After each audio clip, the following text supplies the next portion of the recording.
მოგესალმებით ეთერში ახალი 6 თორნიკე გვერდენშვილაძესთან ერთად. მეცხრე არხისთვის ცნობილი გახდა იმ მაღალჩინოსნების ვინაობა, რომლებმაც სხვადასხვა დროს საქართველოს ტერიტორია დატოვეს. ამ თემაზე გიორგი მანჯავიძე მუშაობს და ჩვენ მას პირდაპირ ეთერში ვთავთ. გიორგი, რომელ ჩინოსნებზეა საუბარი და როდის გადაკვეთეს მას საზღვარი? თორნიკე, მე ბევრს არ ვისაუბრებ და პირდაპირ ამ დოკუმენტიდან წავიკითხავ სახელებს, გვარებს და გასვლის დროს და თარიღს. ინფორმაცია პიროვნების შესახებ, გვარი ახალაია, სახელი დავითი.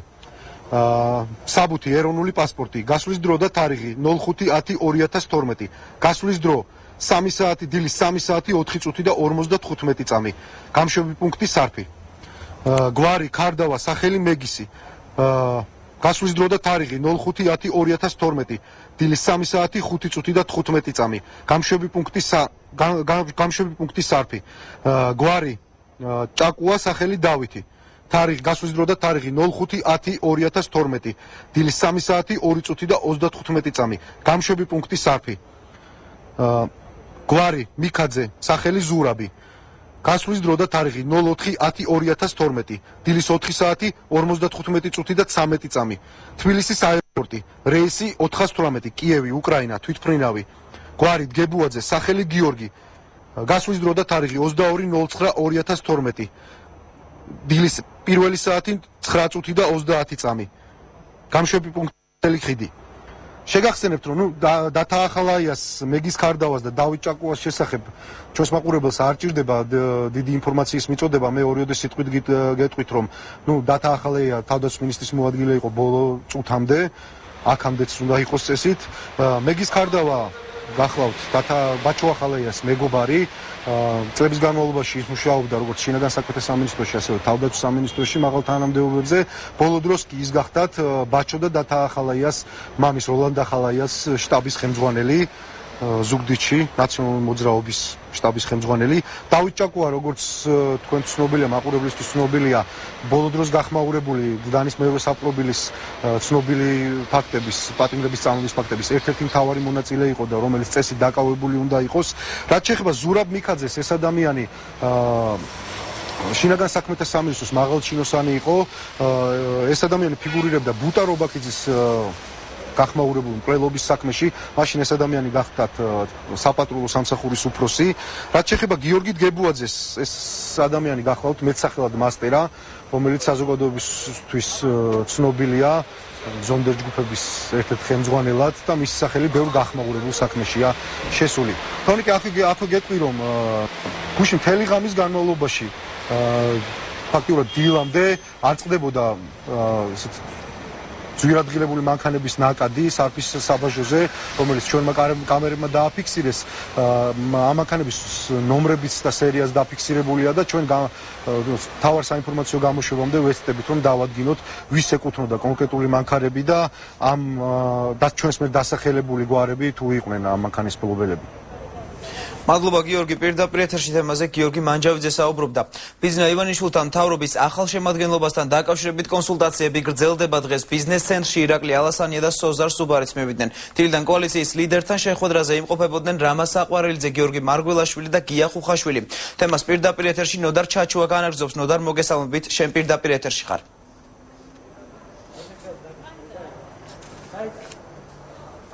შეხვედრები დღეს ბიზნეს ცენტრში დილიდან კოალიცია ქართული ოცნების ლიდერთან მიმდინარეობს. მთავრობის ფორმირებასთან დაკავშირებით ძირითადად კოალიცია ქართული ოცნების ლიდერი კონსულტაციებს მართავს სხვადასხვა სავარაუდო კანდიდატებთან. დღესაც სულ ცოტა ხნის წინ მედიასთან კომენტარი გააკეთა კოალიცია ქართული ოცნების ერთ-ერთმა ლიდერმა და ასევე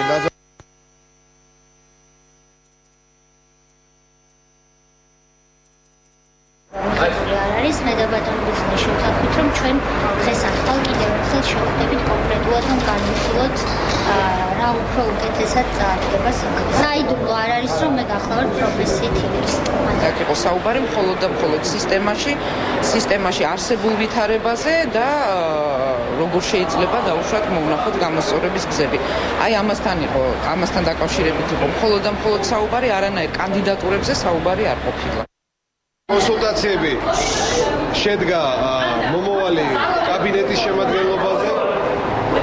პრაქტიკულად ხვალ დასრულებული იქნება ეს კონსულტაციები და მომავალი პრემიერ-მინისტრი ორშაბათს საზოგადოებას თავად გააცნობს მისი კაბინეტის შეფარდელობას. პარლამენტის დაკომპლექტებაზე მინისტრთა კაბინეტზე, მაგრამ ჯერ არაფერი არ განაწყვეტილა. თავი გაწიე რა. ვისი კანდიდატი? არც ერთი არ დასახელებული, არც ერთი. აღმოსიგნება შეიძლება მაგაზე რა გიყოთ აბა. სამწუხაროდ მცირე ტექნიკური ხარვეზია და ნოდარ ჩაჩუას ვეღავრთავთ პირდაპირ ეთერში განვგრძობთ გამოშვებას. გიორგი საბაშვილის აღიარება მამუკა არაშიძის წინააღმდეგ გადაღებული ჩანაწერის მომზადებას გიორგი საბაშვილი კონსტიტუციური უსაფრთხოების დეპარტამენტის საგამოძიებო სამსახურის უფროს გიორგი ყავლაშვილის დავალებით აწარმოებდა.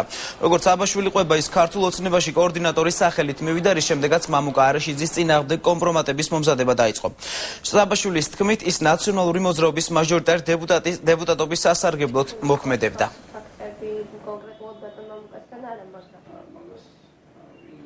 მე როგორც კონსტიტუციური თანამშრომელი სამსახურში მივიღე დავალება, შემოვედი პარტიაში, მივახციე იმდენს, რომ გამხდარიყავი მერვე ზონის კოორდინატორი კაჩიანის და ვცდილობდი იმას, რომ ბატონ მამუკამდე მიმეღწია. ამას ესეც გავაკეთე. მე შევედი ბატონ მამუკასთან, რომელთანაც რაღაც გარიგებებს ვაწარმოებდი, რაღაც ისეც, რომ მისთვის საზიანო ყოფილიყო. ამისთვის რაღაც უმნიშვნელო თანხაც გამოვართი, რომ მე მოძრავა და მე ვლაკეთიკით. ამას ვაკეთებდი, იმიტომ რომ ბატონ მამუკას არჩევნებში წაეგო. და მის კონკურენტს მოეგო ამ არჩევნებში. ჩვენ სამსახურში, რაც შეეხება კონკრეტულად პიროვნებას, კონკრეტული პიროვნება იქ არავინ არ იყო ის, ვინც მე ამას მავალებდა, იყო სამსახურის უფროსი ყავლაშვილი გიორგია. დასახელებული პიროვნება გიორგი ყავლაშვილი, ვინც არის საგამოძიებო უფროსის მოადგილე თუ არ ვცდები, რომლის ჯგუფშიც დაიგეგმა ეს ღონისძიება. ამხელა სამსახურის უფროს მე სხვა საქმეც უნდა კონდეს. ხო წესით რომ მამუკა არაშიძეს არ ზდიოს 150 ლარი თუ 130 ლარი.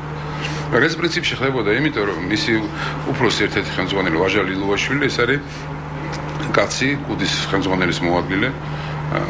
კაცი რომელიც თვლის რომ ქვემო ქართლი მისია. ქართული ოცნების ზუგდიდის შტაბში ნაციონალური მოძრაობის მიერ შემუშავებული არჩევნების გაყალბების სქემა წარმოადგინეს. საგანგებო ბრიფინგზე მედიას ნაციონალური მოძრაობის სამეგრელო შტაბის საქმიანობის ამსახველი დოკუმენტაცია გააცნეს. საუბარია ელექტრონული ფოსტით გაგზავნილ წერილებზე, რომელიც კოალიციის ნაციონალების საიდუმლო შტაბის წევრმა ხვიჩა ჟორდანიამ მიაწოდა. ერთ-ერთი მინაწერის თანახმად ნაციონალებმა ზუგდიდში არჩევნების გასაყალბებლად ეგრეთ წოდებული კარუსელები გამოიყენეს, ასევე ცნობილია ერთიანი ნაციონალური მოძრაობის სამეგრელო შტაბის მიერ საარჩევნო დახარჯული თანხაც. გაწეული ხარჯი 2.600.000 ლარია. ზუგდიდის შტაბმა კი 800.000 ლარი დახარჯა. ყველა ეს თანხა კი ეგრეთ წოდებული შავი ბუღალტერიის გამოყენებით იხარჯებოდა. ასევე დღევანდელ ბრიფინგზე ჟურნალისტებს წარუდგინეს ელექტრონული წერილი, რომელიც ნაციონალების შტაბის წარმომადგენელს გია სოსელიას ეკუთვნის. ამ მიმოწერებით ირკვევა თუ როგორ იყენებდა ნაციონალური მოძრაობა პრობაციონერების ხმებს თავის სასარგებლოდ.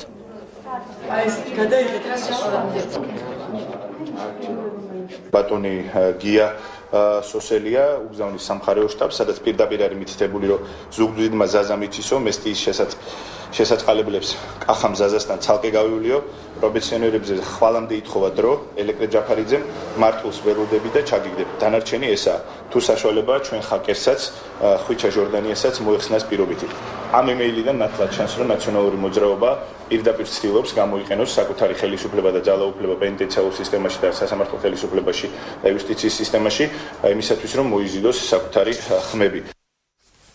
ტელეკომპანია NTV 2008-12 წლების მოწვევის საქართველოს პარლამენტის თავდაცვისა და უშიშროების კომიტეტის თავმჯდომარის გივით არგამაძისა და რუსეთის მემარცხენე ფრონტის ლიდერის სერგეი უდალცოვის შეხვედრის ამსახველი ფარული ვიდეო ჩანაწერი გავრცელა. რუსული მედიის ცნობით NTV-ს ეთერში გასული ვიდეო ჩანაწერის მიხედვით გივით არგამაძისა და სერგეი უდალცოვს რუსეთში რევოლუციის ორგანიზება სურდათ. საუბრის მიხედვით რევოლუცია შესაძლოა კალინინგრადში დაწყებულიყო, სადაც რუსეთი დამატებით ჯარებს ვერ გადაისროდა, რადგან ამის გაკეთება ნატოს წევრი ქვეყნების ტერიტორიის გავლით მოუწევდა. NTV-ს მტკიცებით სერგეი უდალცოვი ქართველი კურატორებისგან ძალისმიერი აქციების ორგანიზებისთვის თვეში $35,000 იღებს და ეს მხოლოდ დასაწყისია. ფილმის მიხედვით საქართველოსთან ლამის მთელი ოპოზიციურად განწყობილი რუსი ჟურნალისტები და ბლოგერები არიან დაკავშირებულნი.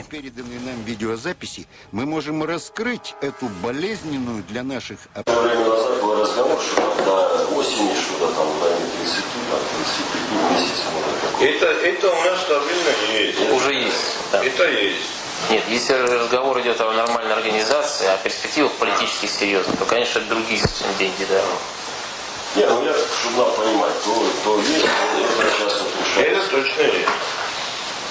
Ну, пока ориентируемся на это, значит, сейчас будет ясно знать.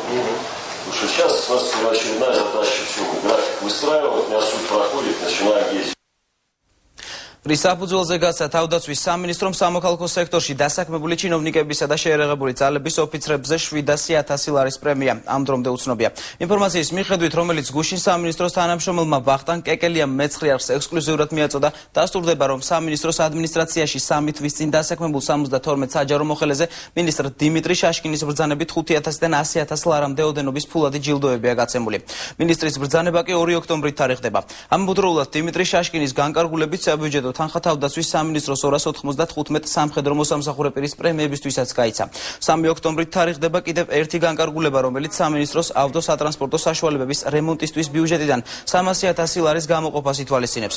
თავდაცვის სამინისტრო საბიუჯეტო ხარჯების მიზნობრიობის შესახებ კითხვას ამ დრომდე არ პასუხობს. ტელეკომპანია იმედი ყველა გასართობ გადაცემას ხურავს და საინფორმაციო მაუწყებლობაზე გადადის. ამის შესახებ ტელეკომპანიამ ოფიციალური განცხადება გააკეთა. აშკარაა, რომ ჩვენი ბოლო წლების საერთო მცდელობა აგვეშენებინა დემოკრატიული საქართველოს წარმატებით მიმდინარეობს. ამიტომ მიგვაჩნია, რომ ახლა როგორც არასდროს მნიშვნელოვანია უკვე მიღწეული დემოკრატიის ხარისხის დასვა და უფრო მეტად განვითარება. ახლა როგორც არასდროს მნიშვნელოვანია სიტყვის თავისუფლების უზენაესობის ერთგულება და ჯანსაღი პოლიტიკური კონკურენციისა და კონსტრუქციული ოპონირების გარემოს შენარჩუნება. ტელეკომპანია ისვრის ფორმატს და იწყებს ეტაპობრივ გადასვლას ძირითად სამოუწყებლო ფორმატზე, რომელიც საზოგადოებას მთელი დღის განმავლობაში მიაწვდის ახალ ამბებს, ეთერს დაუთმობს სხვადასხვა პოლიტიკური პარტიების წარმომადგენლებს და მაყურებელს შესთავაზებს პოლიტიკური და სოციალური ხასიათის თოქ-შოუების მრავალფეროვნებას.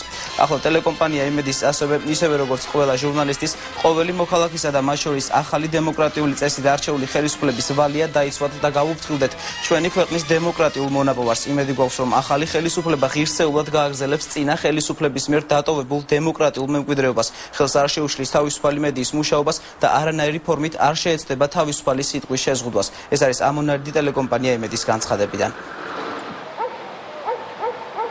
იყო ორი მიზეზი, ერთი რომ ფინანსური კრიზისი და მეორე რაღაცა ვაპირებთ, რომ ტელევიზია შეუცვალოთ ფორმატი. მე არა ვარ იმედი, რომ გადავწყვიტოს სწორია თუ არასწორია ფორმატის შეცვლა და რაღაც დემოკრატიის სადარაჯოზე დაადგომა და ასე შემდეგ. ეს მათი საქმეა მოხდებით და ჩვენ ვართ სტუდია დამოუკიდებელი, რომელიც ამ შემთხვევაში, ამ კონკრეტულ შემთხვევაში მეტი დაკვეთით ამბადებს და გადაცემებს, უკვე მათი საქმეა არხის პოლიტიკის განსაზღვრა რა. პოლიტიკური თოქ-შოუების გაკეთება ხელს არაფერი არ უშლიდა არასოდეს პრინციპში. მე ვფიქრობ, რომ ნებისმიერ სიტუაციაში პოლიტიკური თოქ-შოუები რო იყოს, კარგია. ოღონდ აკეთოს ისეთმა ხალხმა, ვისაც ამის კეთება შეუძლია. კარგად. საზოგადოებრივ მაუწყებელზე კი ეკა ხოფერიას და ვახო სანაიას გადაცემები დახურეს. ამის შესახებ ინფორმაცია ჟურნალისტებმა სოციალურ ქსელში გაავრცელეს. სამყნებისთვის მათი გადაცემების დახურვის მიზეზი ამ დრომდე უცნობია. სანაიას ინფორმაციით საინტერესო შემოთავაზებების მიუხედავად ის საზოგადოებრივ არხთან ევროკავშირის დაფინანსებული გადაცემის ფორმატში თანამშრომლობას განაგრძობს და დახურული გადაცემის ადგენისთვის ბრძოლას აპირებს. ხოფერია კი ჯერჯერობით მხოლოდ ჟურნალ სითის რედაქტორად რჩება.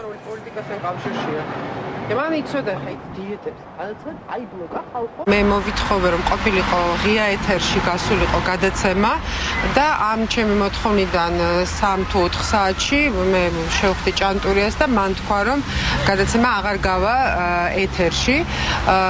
მოიყვანა რაღაც მიზეზები ბიუჯეტთან დაკავშირებით, რომელიც ხა ჩემს ამ შემთხვევაში გაუგებარ, იმიტომ რაღაც იანვრამდე ქონდა ჩვენ კონტრაქტები და რატო გაგვიგრძელეს და ასევე თქვა, რომ ეხლა მთლიანად უნდა შეიცვალოს ბადე და პირველმა არხმა უნდა დაიწყოს საგამოძიებო ჟურნალისტიკა ეხლა. 2 დღის განმავლობაში ცოტა ურთიერთგამომრიცხავ რაღაცებს ვისმენდი მისგან. და გუშინ საღამოს, როდესაც უკვე გადაცემის თითქმის ყველა სტუმარი დაპატიჟებული მყავდა, მან მითხრა, რომ აჩერებს ამ გადაცემას, იმიტომ რომ არ უნდა რომ მე წავიყვანო საზოგადოებრივ მაუწყებელზე პოლიტიკური მიმართულების გადაცემა. რამდენჯერმე ჩავეკითხე, რომ მე თქვა ჩემთვის სამოტივაციო ნაწილი, იმიტომ რომ ეს არ დარჩებოდა, ბუნებრივია ჩვენ შორის რაღაც პრივატულ საუბრად, ეს არ არის რაღაც ჩვენ შორის საუბარი მხოლოდ, ეს არის ლაპარაკი საზოგადოებრივ მაუწყებელზე. მან ვერანაირი მიზეზი ვერ მითხრა უბრალოდ რომ მე არ უნდა წავიყვანო პოლიტიკური მიმართულების გადაცემა ამ არხზე.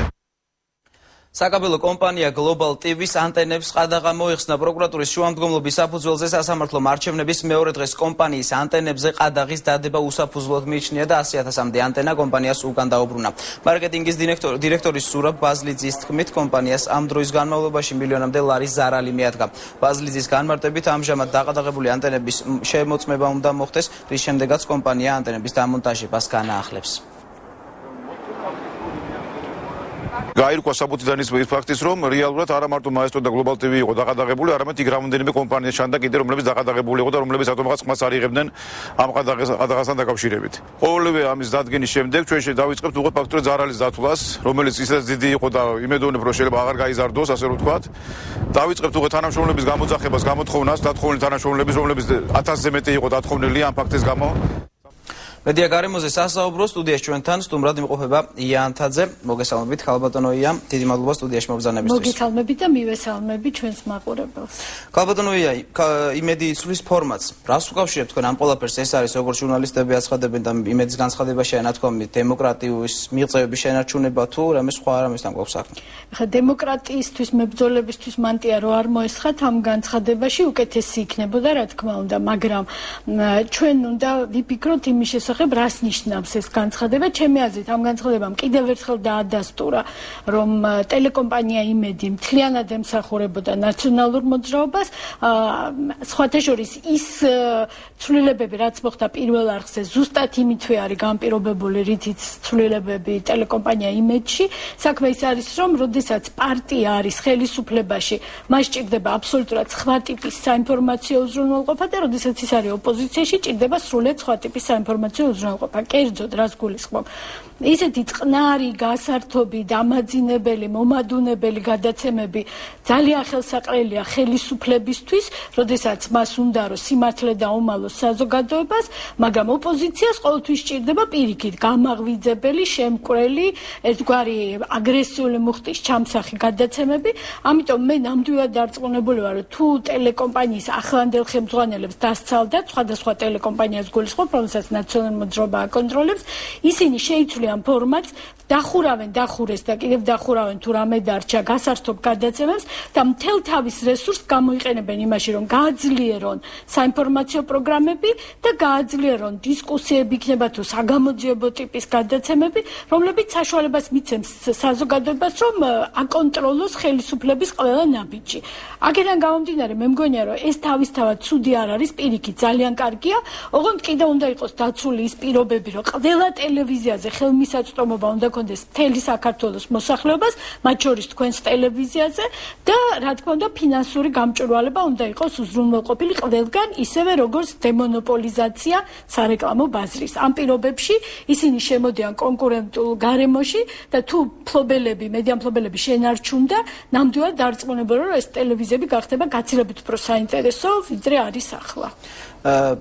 რაც შეეხება პირველ არხს, ხშირად აკრიტიკებთ პირველ არხს და საზოგადოების კრიტიკის ობიექტია ხშირად პირველი არხი. მოხდასრულებები პირველ არხზეც დაიხურა ორი გადაცემა.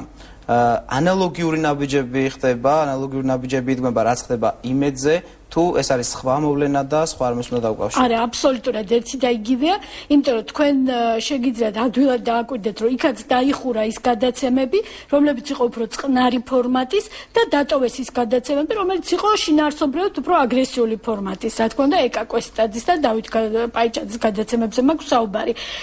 ეხლა ძალიან მეცნო, როდესაც ეკა ხოფერი ამბობდა აი ამ წუთას თქვენს ეთერში, რომ მე მითხეს, რომ საგამოძიებო ჟურნალისტიკა უნდა გაძლიერდეს. ცხადია გაძლიერდება ახლა, იმიტომ რომ ასეთი წარმოდგენა აქვს პირველი არხის დღევანდელ ხელმძღვანელობას, რომ მას მოუწევს ხელისუფლებასთან ოპონირების რეჟიმში საქმიანობას და საგამოძიებო ჟურნალისტიკა იქნება ერთ-ერთი იარაღი ახალი ხელისუფლების წინააღმდეგ. ჩვენ როგორც საზოგადოებას რა თქმა უნდა გვაქვს ინტერესი, რომ ყველგან გაძლიერდეს საგამოძიებო ჟურნალისტიკა, არა მარტო პირველ არხზე, არამედ ყველგან, მაგრამ აქ დგება კიდევ სამართლებრივი საკითხი, რამდენად დარჩება ეს ტელევიზიები დღევანდელი მფლობელების ხელში და პირველ არხთან დაკავშირებით კიდევ დგება საკითხი, რამდენად ეს ხელმძღვანელობა არხის დღევანდელი და ეს საბჭო შენარჩუნდება.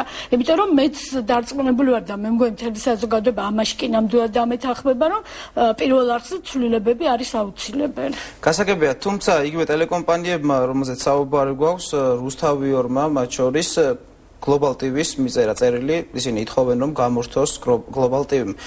აი ამ ყველაფრის შემდეგ ხო თქვენი აზრით, ხო არ მოითხოვენ ისინი დაბრუნებას უკვე Global TV-ს პაკეტში. აუცილებლად მოითხოვენ, ჩვენ ძალიან მალე ვიქნებით ამის შემსწრე და მეც მგონია რომ ესეც კარგი პროცესია, იმიტომ რომ როგორღაც უნდა მოხერხდეს, რომ მთელი საქართველოს მოსახლეობისთვის ხელმისაწვდომი იყოს ყველა მაუწყებლობა, რაც კი დღეს არსებობს საქართველოში.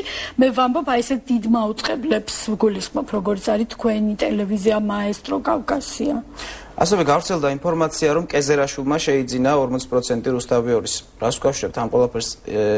მიმდინარეობს მზადება იგივე საპრეზიდენტო არჩევნებისთვის და ყოფილი ხელისუფლება და მართველი პარტია ცდილობს, რომ დარჩეს პოლიტიკურ ასპარეზზე თუ აი თქვენი აზრი ამასთან დაკავშირებით. რა თქმა უნდა, ნაციონალური მოძრაობა მაქსიმალურად ეცდება, რომ დარჩეს პოლიტიკურ სივრცეში. სხვათა შორის მე მინდა გავამახვილო ჩვენი მსმენელის და მაყურებლის ყურადღება ერთ ფაქტზე, რომ პრეზიდენტმა თქვა, ჩვენ ისეთი ქვეყანა ავაშენეთ, რომ რამდენიმე თვეში ან წელიწადში მისი დანგრევა შეუძლებელია. რა კი მან ახსენა რამდენიმე თვე, ჩვენ აუცილებლად უნდა გვახსოვდეს, რომ 6 თვის შემდეგ პრეზიდენტს აქვს 1 თვე იმისთვის, რომ თქვა დაითხოვოს არსებული პარლამენტი და დანიშნოს ხელახალი საპარლამენტო არჩევნები. შესაძლოა მათი გეგმა ერთ-ერთი არის ეს, რომ ისე წაიყვანონ სიტუაცია, რომ 6 თვის შემდეგ შესაძლებელი იყოს პრეზიდენტის მხრიდან დღევანდელი პარლამენტის დათხოვნა. მათ კარგად იციან მნიშვნელობა ამ საინფორმაციო უზრუნველყოფის და მაქსიმალურად ეცდებიან, რომ თუნდაც ტელეკომპანია რუსთავი-2 შეინარჩუნონ. ვიცით ჩვენ, რომ კეზერაშვილი არ არის საქართველოს მოქალაქე, უпроსტად შეიძლება საქართველოს მოქალაქეც არის ალბათ, მაგრამ არის ისრაელის მოქალაქე. და ამიტომ მისთვის წილის გადაფორმება შეიძლება სწორედ იმასთან იყოს დაკავშირებული, რომ როგორღაც ეს ტელევიზია შეინარჩუნონ, მაგრამ მე დარწმუნებული ვარ, რომ ის 9 მილიონიც არ გადახდილა, ყველაფერი ხდება მხოლოდ ფურცლებზე რუსთავიორთან დაკავშირებით. დაიხევა ერთი ფურცელი, სადაც წერია, რომ ეს არის მფლობელი, დაიწერება მეორე ფურცელი, სადაც წერია, რომ სხვა არის მფლობელი. ყველანაირად ეს ტელევიზია ვარდების რევოლუციის შემდეგ ემსახურება პირადად მიხეილ სააკაშვილის ინტერესებს და თუ შესაძლებელი იქნება მომავალშიც ეს ესე მოხდება, მაგრამ მე იმედი მაქვს, რომ ჩვენი ქვეყანა იქნება უფრო მეტად სამართლებრივად ორიენტირებული, ვიდრე იყო აქამდე და ამიტომ რეალური პატრონები ალბათ ამ ტელევიზიაზე განაცხადებენ პრეტენზიას და ვნახოთ მე სასამართლო რას იტყვის. ერთია ფორმის შეცვლა და მაუწყებლობის ბადის შეცვლა. რამდენად ექნება, ვთქვათ, იგივე ტელეკომპანია იმედს ის ნდობის ხარისხი, რომელიც საჭიროა იმ პოლიტიკური ძალისთვის, რომელსაც პრეტენზია აქვს, ვთქვათ, იგივე ხელისუფლებაში თავიდან მოსვლა. თითა ძალიან კარგი შეკითხვა. მე სწორედ ამიტომ ვთქვი, რომ როდესაც მათ განცხადება გააკეთეს დღეს, ჯობდა რომ ეს განცხადება უფრო გულწრფელი ყოფილიყო, იმიტომ რომ ახლა ისინი არიან იმ რეჟიმში, რომ თუ დასცალდათ ეცდებიან, რომ იყვნენ კრიტიკულები ხელისუფლების მიმართ, რაც არის ჩვენი საზოგადოების ინტერესიც. მაგრამ თუ ისინი ეცდებიან, რომ კვლავ პროპაგანდით გააგრძელონ საქმიანობა, მათ მიმართ ნდობა დღეს ძალიან დაბალია და ასეთივე და უფრო დაბალი იქნება მომავალშიც. რა თქმა უნდა, ამ ტელევიზიას აქვს შანსი თუნდაც დღევანდელ ვითარებაში, დღევანდელი მფლობელების ხელში ის იყოს უფრო გულწრფელი საზოგადოების მიმართ და ამაზე იქნება დამოკიდებული მათ მიმართ ნდობა. ოღონდ ერთი თემა არის, აუცილებლად ამაზეც უნდა ვთქვა ორი სიტყვა, ეს ტელევიზია უნდა მოიქცეს საერთო სტანდარტის ჩარჩოში. თვით რეგულაციის მექანიზმი უნდა გავრცელდეს ამ ტელევიზიებზეც, კეთილინებონ ახლა მაინც იფიქრონ იმაზე, რომ მოაწერონ ხელი ჟურნალისტური ეთიკის ქარტიას და ჩადგნენ იმ მდგომარეობაში, რამ მდგომარეობაში არიან სხვა ტელევიზიები, რომელიც დიდ ანგარიშს უწევენ ეთიკურ ნორმებს და საერთაშორისო სტანდარტებს. აი მაშინ თუ კი ფინანსები იქნება გამჭვირვალე, დემონოპოლიზებული იქნება სარეკლამო ბაზარი და სტანდარტი გავრცელდება ყველა ტელევიზიაზე თანაბრად, მათ ექნებათ საშუალება, რომ დაიბრუნონ ის ნდობა, რომელიც დაკარგეს, თუ კი სასამართლო დღევანდელი მფლობელების ხელში დატოვებს ამ ტელევიზიას. გალბატონოია, როგორია თქვენი პროგნოზი, ელოდებით თუ არა კიდევ თქვათ რაიმე თვალსაჩინო მიეჩვენო ისეთ აი ფორმატ იგივე სხვა ტელევიზიების მხრიდან ფორმატის ცვლილებას, თქვათ, რომელიც ასოცირდებოდა იგივე ხელისუფლებასთან. რა დარჩა? რუსთავი 2 დარჩა.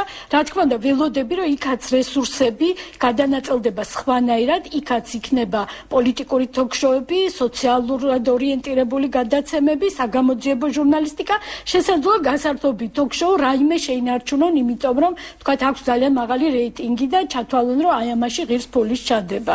დარჩენი, რა თქმა უნდა, იქაც ველოდები ფორმატის ცვლილებას. სხვა შორის ეს ახალი რეალობა გამოწვევა არის თქვენი ტელევიზიისთვისაც, იმიტომ რომ ეხლა ისე არ უნდა მოხდეს. ცხადია, რომ ეს დამაძინებელი გადაცემები ეხლა გადმოვიდეს, თქვათ, თქვენ ტელევიზიაში, ან მაესტროში, ან კავკასიაში, იმიტომ რომ თქვენ ყოველთვის იყავით კრიტიკულები და უნდა დარჩეთ ესეთები, როგორც იყავით აქამდე და მე დიდი იმედი მაქვს, რომ სწორედ ასე მოხდება. გასაგებია, ძალიან დიდი მადლობა. ბოლოს ერთი შეკითხვა კიდევ არჩევნები დასრულდა, ძალიან დიდი მნიშვნელობა აქვს ზოგადად არჩევნების პერიოდში მედიას, ჟურნალისტიკას, როგორ შეაფასებდით ჟურნალისტების საქმიანობას და თქვენი შეფასება რომ მოვისმინოთ შეფასებით. დიახ, მე მინდა რომ დიდი მადლობა უთხრა ყველა ჩვენს კოლეგას და მეგობარს თბილისშიც და რეგიონებშიც, იმიტომ რომ არა მედიის კარგი მუშაობა მთელი წინასაარჩევნო პერიოდის განმავლობაში, ფაქტობრივად ბოლო 1 წლის განმავლობაში ჩვენ ეს შედეგი არ გვექნებოდა, რაც გვაქვს.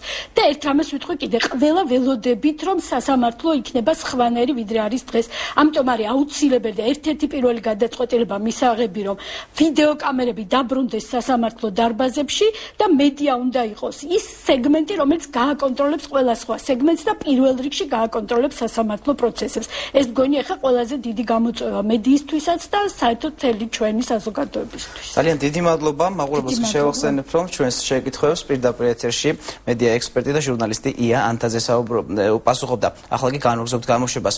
ახალი მინისტრთა კაბინეტის შემადგენლობა სავარაუდოდ დღეს გახდება ცნობილი განცხადება ამის შესახებ კოალიციის წევრმა დავით ზურაბიშვილმა გააკეთა. რაც შეეხება ხელისუფლების გადაბარების პროცესს, ზურაბიშვილი ამბობს, რომ მოქმედ ხელისუფლებასა და ქართულ ოცნებას ქვეყნის პრინციპულ საკითხებზე გარკვეული შეთანხმება აქვთ. კოალიციის წევრის განცხადებით ოპოზიციას ხელისუფლების კონტროლის რეალური ბერკეტი უნდა მიეცეს. ზურაბიშვილს მიაჩნია, რომ მთავრობაში რამდენიმე მინისტრის დანიშვნა მხოლოდ ოპოზიციის თანხმობით უნდა ხდებოდეს. ხელისუფლების გადაბარება ბუნებრივია მოხდება, როდესაც შეიკრიბება პარლამენტი და ამტკიცებს ახალ მთავრობას და დაიკავებს ეს ახალი მთავრობა და მთავრობის წევრები თავიანთ პოსტებს დაიკავებენ. მანამდე მიდის ეს პროცესი, რომელიც შეიძლება თქვა, რომ მიდის ნორმალურად ძალიან, არის რაღაც სადაო საკითხები შეიძლება წმინდა ტექნიკური სახის. აი მე პრინციპული სახის უთანხმოება არ არის რაღაც ძალიანაც რომ ინდოდეს ვერ დაუბრალებ. ოპოზიციას უნდა არის ძალაუფლების ნაწილი, ანუ მას უნდა კონდეს ძალაუფლების წილი, მას უნდა კონდეს ბერკეტები იმისთვის, რომ ხელისუფლებას არა მარტო აკრიტიკოს, არამედ რაღაც ზეგავლენა მოახდინოს იმ გადაწყვეტილებაზე, ვთქვათ, ეს შეიძლება იყოს, ვთქვათ, ერთი ან რამდენიმე საპარლამენტო კომიტეტი, რომელიც ითვალისწინებს კონტროლს. CSKO თეთრი წყაროს 31 უბანთან დაკავშირებით სასამართლოს გადაწყვეტილებას ელოდება განცხადება ამის შესახებ. CSKO-ს პრესპიკერმა ეკა აზარაშვილმა სხდომის დასრულების შემდეგ გააკეთა CSKO-ს სხდომაზე დღეს თეთრი წყაროს 31-ობლიდან დალუქული დოკუმენტაცია გახსნეს, საიდანაც ამოღებული იქნა კენჭისყრის ჩანაწერთა წიგნი და დადგინდა იმ პირთა ვინაობა, ვინც აღნიშნულ უბანზე საარჩევნო პროცესს ესწრებოდა. იმ შემთხვევაში თუ კი CSKO-ს ხმების ხელახალი დათვლის საშუალება ექნება, აღნიშნული პირები გაფრთხილებულები იქნებიან და მათ პროცესზე დასწრების საშუალება მიეცემათ. ცენტრალურმა საარჩევნო კომისიამ მიიღო გადაწყვეტილება, რომ თეთრი წყაროს ოლქში გადაითვალოს თავიდან 31 უბნის ხმები, თუმცა CSKO-ს ეს გადაწყვეტილება არის გასაჩივრებული სასამართლოში, სადაც პროცესი ჩანიშნულია ხვალ. სანამ სასამართლო არ მიიღებს გადაწყვეტილებას, მანამდე CSKO-ს არ აქვს საშუალება, რომ გადაითვალოს ეს ხმები. დღეს სხდომაზე მხოლოდ გაიხსნა დალუქული დოკუმენტაცია, საიდანაც ამოღებული იქნა კენჭისყრის დღის ჩანაწერთა წიგნი, სადაც არის აღნიშნული იმ პირთა ვინაობა, ვინც ესწრებოდნენ 31 უბანზე საარჩევნო პროცესს, ისინი იქნებიან გაფრთხილებულები და მათ ექნებათ საშუალება, რომ თუ კი CSKO გადაითვლეს ამ ხმებს თავიდან და დაესწრონ და დააკვირდნენ გადათვლის პროცესს. საარჩევნო დარღვევების შესახებ დავებ სამართლიანი არჩევნები აწარმოებს ორგანიზაციამ საარჩევნო ადმინისტრაციებსა და სასამართლოში უკვე 125 საჩივარი და 5 სარჩელი წარადგინა. აქედან 66 უბნებზე არსებულ დარღვევებს, ხოლო 58 კენჭისყრის დღეს და შემდგომ პერიოდში დაფიქსირებულ დარღვევებს ეხება. საოლქო კომისიებში შეტანილი საჩივრებიდან მხოლოდ 16 საჩივარი დაკმაყოფილდა. ორგანიზაციის სარჩელი კიევის საარჩევნო უბნის ბათილად ცნობისა და კომისიის წევრების დისციპლინური პასუხისმგებლობის დაკისრების შესახებ CSKO-მ განიხილა. კომისიამ სარჩელი მხოლოდ ნაწილობრივ ბათილობის მოთხოვნის ნაწილში დააკმაყოფილა. Სასამართლოში ამ დროისთვის წარდგენილია 5 საათში ვარი, რომელიც მარნეულის და საარჩევნო ოლქის შედეგებს გორის 111 სპეცუბნისა და რამდენიმე კომისიის წევრთა ადმინისტრაციულ პასუხისმგებლობას ეხება.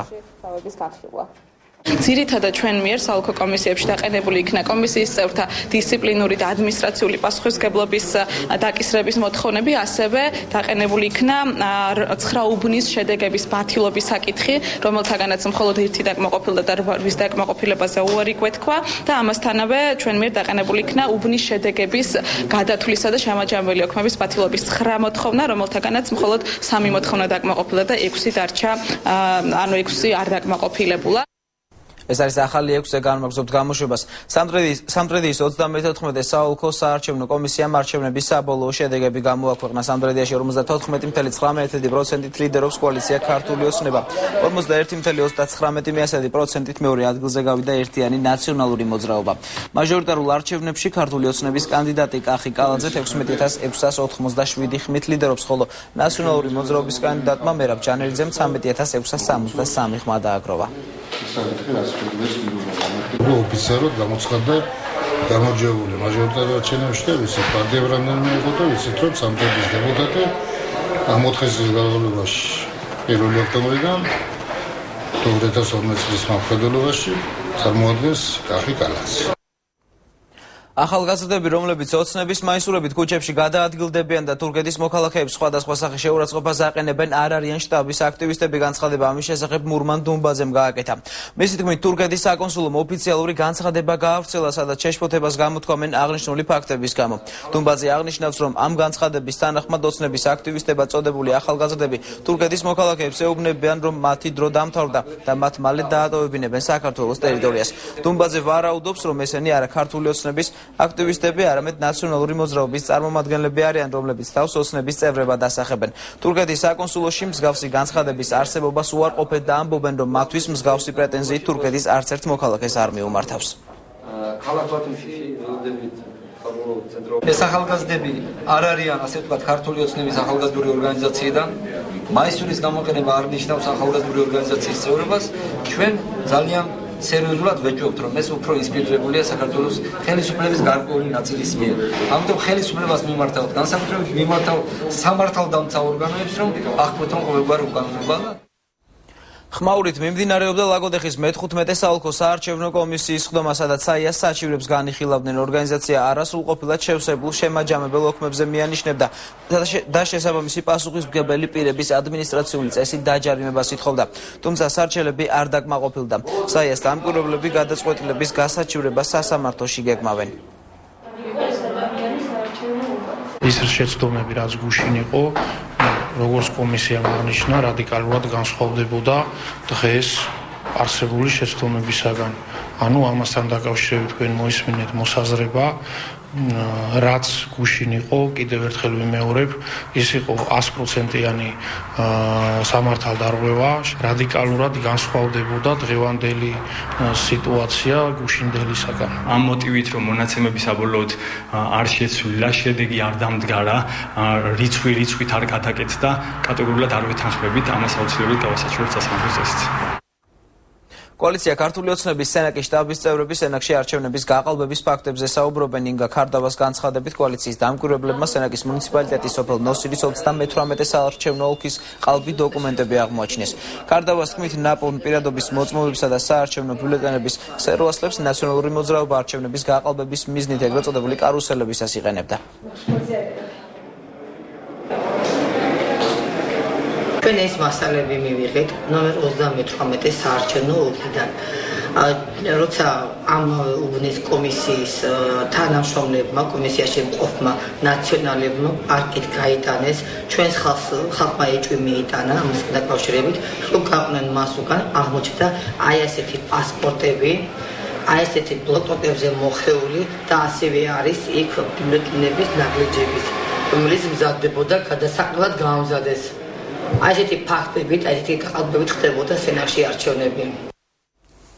ამბროლაურის რაიონულმა სასამართლომ ქართული ოცნების არჩელი არ დააკმაყოფილა კოალიცია სოფელ ზნაგვში 22 საარჩევნო უბნის შედეგების ბათილად ცნობას ითხოვდა. ქართული ოცნების წარმომადგენელთა ინფორმაციით ზნაგვის საარჩევნო უბნის დახურვის შემდეგ კომისიის თავმჯდომარემ და მდივანმა საარჩევნო ბიულეტენების ტომარა ჯერ საოლქო კომისიაში მიიტანეს, შემდეგ კი უკან უბანზე დააბრუნეს, რაც ოცნების წარმომადგენელთა განმარტებით სისხლის სამართლის დანაშაულია. სასამართლოში დავისაგანს წარმოადგენდა ამბროლაურის ნომერ 44 საარჩევნო კომისიის განკარგულების, ასევე მასში შემავალი ნომერ 22 საუბნო საარჩევნო კომისიის შემაჯამებელი ოქმის და მასზე დართული შესწორების ოქმის ბათილად ცნობა. ჩვენი მოთხოვნა სასამართლომ არ დააკმაყოფილა. რუსთავის მაჟორიტარი დეპუტატი დღეს ამომრჩევლებს შეხვდა ზვიად ძიძიგურმა. რუსთაველებს ის გეგმები გააცნო, რომლის განხორციელებასაც მომდევნო 4 წლის განმავლობაში გეგმავს. მაჟორიტარმა ადგილობრივი ხელისუფლების წარმომადგენლებს მოუწოდა თავიანთი ფუნქცია მოვალეობები პირნათლად შეასრულონ და კანონის შესაბამისად იმოქმედონ. რუსთავში ინტერნეტის დასახლებას უნდა მივხედო. რუსთავი ორად გაყოფილი არ უნდა დარჩეს. ის რომ 25,000-მა კაცმა მიცა მამუკა ჩიქოვანს ხმა არ ნიშნავს, რომ 25,000 კაცი გარიყული უნდა იყოს არავითარ შემთხვევაში. ყველამ ერთად უნდა მივხედოთ ამ ქალაქს და უნდა გავამთლიანოთ ეს ქალაქი, ფეხზე დავაყენოთ და ამ პრობლემების გადაწყვეტა რაც ჭირდება რუსთავს, დავიწყოთ ყველამ ერთად. ზვიად მე ვიცნობ ამის ბავშვობიდან, რაც კი დაიწყო ეს მოძრაობები, ყოველთვის იყო წინა პლანზე და ყოველთვის კარგ საქმეს აკეთებდა. ეხლა ეჭვი არ გვეპარება, რომ ის ქალაქ რუსთავისთვის იზრუნებს და რუსთაველი ხალხი. კოალიცია ქართული ოცნების გარდაბნის მაჟორიტარი დეპუტატობის კანდიდატი მამუკა არაშიძე სოფელ ვახტანგისში მომხდარ ინციდენტზე ეხმაურება. არაშიძე არ გამორიცხავს, რომ საქმე პროვოკაციას ეხებოდეს, თუმცა დაასძენს, რომ თითოეული პირი, რომელიც კანონს დაარღვევს, სამართლებრივ ფარგლებში უნდა დაისაჯოს. სოფელ ვახტანგისის ადგილობრივი მოსახლეობა გამგეობაში გუშინ შეიჭრა. ისინი ქართული ოცნების სახელით მოქმედებდნენ და გამგებლისგან წართმეული მიწების დაბრუნებას ითხოვდნენ. ეს ადამიანები რამოს აზრებით მოქმედებდნენ, ვინც შევიდა გამგეობის შენობაში, შემთხვევით უცნობია. ერთი ვარიანტი არის ის, რომ ისინი ამას აკეთებდნენ მართლა კანონიერების აღსადგენად და შეუგნებლად მოქმედებდნენ, მეორე ის რომ დავალება ჰქონდათ, რომ შეექმნათ ესეთი პროვოკაციული ფონი. ორივე შემთხვევაში მე მინდა მოუწოდო ამათაც, რომ დამშვიდნენ ადამიანები, ვინც იქ შევიდა, კანონიერება აღდგება აუცილებლად. ჩვენ ვემიჯნებით ასეთ ქმედებას, ამის დაშვება არაფერ არ შეიძლება, თორე ქვეყანას ანარქია მოიცავს. ქრისტიან-დემოკრატიული მოძრაობის ლიდერები ქუთაისში პარტიის რეგიონული ორგანიზაციის წარმომადგენლებს შეხვდნენ. მათ არჩევნების შედეგები განიხილეს და სამომავლო პერსპექტივებზე ისაუბრეს. გიორგი თარგამაძის განცხადებით, მიუხედავად არჩევნებში მიღებული არადამაკმაყოფილებელი შედეგისა, ქრისტიან-დემოკრატიული მოძრაობა შეინარჩუნებს თავის ძირითად ხაზს და ოპოზიციურ ზალად დარჩება. გიორგი თარგამაძის განცხადებით, ქვეყანაში შექმნილი რეალობის გათვალისწინებით, კარგი იქნება თუ კი საქართველოს პრეზიდენტი უახლოეს მომავალში პოსტს დატოვებს. მასისგან და გამარჯვებას. მიზნები და მათ შორის ჩვენ არ ვაპირებთ ჩასაფრებულ მდგომარეობაში ყოფნას, მაგრამ ამავე დროს ყველა კარგად ხვდება, რომ იმ საქმისთვის, რისთვისაც იბრძოლა ქართველმა ხალხმა დემოკრატიის დასამყარებლად, ეკონომიკური კეთილდღეობის მისაღწევად და ჩვენ საზოგადოებაში პლურალისტური დემოკრატიული გარემო ჩამოსაყალიბებლად, არათუ საჭირო, არამედ გარდაუვალი და აუცილებელი არის ისეთი ტიპის ძლიერი ოპოზიციური პოლიტიკური პარტიების საქმიანობა, რომელთაც შეუძლიათ თავისი ერთობით, თავისი იდეოლოგიით, თავისი პოლიტიკური განაცხადით მნიშვნელოვანი წვლილი შეიტანონ მომავალი საქართველოს მშენებლობაში. ვაგრძელებთ ჩვენს ბრძოლას და ვაგრძელებთ ძალიან კვალიფიციურ, ძალიან კონკრეტულ, ძალიან შინაარსობრივ ბრძოლას, არა მხოლოდ თქვათ პარლამენტს გარედან, არამედ ძალიან ბევრ საკრებულოში, სადაც ყავს უამრავი ფრაქცია, უამრავი საკრებულოს წევრი, ჩვენი პროგრამის, ჩვენი ხედვის, საზოგადოებისათვის დეტალურად გაცნობის, ამ ხედვის რეალიზების გზების ჩვენებას ერთი წამით არ შევწყვეტ. დედაქალაქელებს თბილისობა გიგი უგულავამ მიულოცა ქალაქის მერმა ტრადიციულ საწნახელში ღვინო ზაალ სამადაშვილთან კიევის, ხარკოვის, ოდესის, ერევნის და ბაქოს მერებთან ერთად დაწურა. უგულავას განცხადებით მერიას უამრავი პროექტი აქვს დაგეგმილი და მუშაობას ჩვეულ რეჟიმში აგრძელებს. თბილისობა 2012-ის ფარგლებში კონცერტები, გამოფენები და სეირნობები გაიმართა ტივით მტკვარზე. საგანგებოდ ღონისძიებისთვის ჩამოსულმა უცხოელმა სტუმრებმა გაისეირნეს. მეიდნის ტერიტორიაზე კი ამ წუთებში მიმდინარეობს სხვადასხვა ღონისძიებები, რეწვის ნიმუშების გამოფენა, ავტოშოუ და ხილის ფესტივალი. მინდა ყველას მიულოცო, განსაკუთრებით რა თქმა უნდა თბილისელებს, იმიტომ რომ თბილისობა ყველა თბილისელის დღესასწაულია. მშვიდობა, განვითარება უსურო, ემოციების დაწყნარება, ყველაფერი ძველის დავიწყება და ცხოვრების გაგრძელება. თბილისელა ამ გაგებით ყველაზე საყვარელი დღესასწაულია თბილისელებისთვის, უამრავი სტუმარი ჩამოდის, აბსოლუტურად განსხვავება. პროგრამაც ჩემის აზრით საკმაოდ საინტერესოა. როცა საცმახელში ჩავდგები ხოლმე მეგობრებთან ერთად, სტუმრებთან ერთად, თბილისელებთან ერთად თუ თელაველებთან ერთად მნიშვნელობა არა აქვს მაგაზე. თუ ზუგდიდელებთან ასეთი განცდა მაქვს, რომ ჩემ ძარღვებში ცოცხლდება გენეტიკა და ცოცხლდებიან ჩემი წინაპრები და მე იმათთან ერთად უშრომობ და იმათი ძალას მემატება, იმიტომ რომ არა ვარ ეხლა პატარა ბიჭი 58 წლის კაცი ვარ და საკმაოდ დიდხანს ვიმუშაობ. ისე რომ მუხლები არ დამღლია. ეხლა საჩვენებელ მანევრს ჩავატარებთ, რომ ნახონ ადამიანებმა თუ როგორი მანევრირებადია ეს ავტომობილები. ანუ არ არის ყველას გონია რომ სათამაშოა და ამ დროს არ არის სათამაშო, სპორტულია და საერთაშორისო ლიცენზიის მქონე ადამიანები ზიან ამ ავტომობილებზე. მოწვეული ვარ ფოლკლორის ცენტრში ვარ გაერთიანებული, მოწვეული ვარ ფოლკლორის ცენტრიდან. ვიღებ ყველა ღონისძიებაში მონაწილეობას. მოწვევ რადგან მოწვევ ჩემი ნამუშევრები. ამ დროისთვის სულ ეს იყო პირდაპირ ეთერში დღის მთავარი საინფორმაციო გამოშვებით. ზუსტად 9 საათზე დავბრუნდებით, დარჩით ჩვენს არხზე.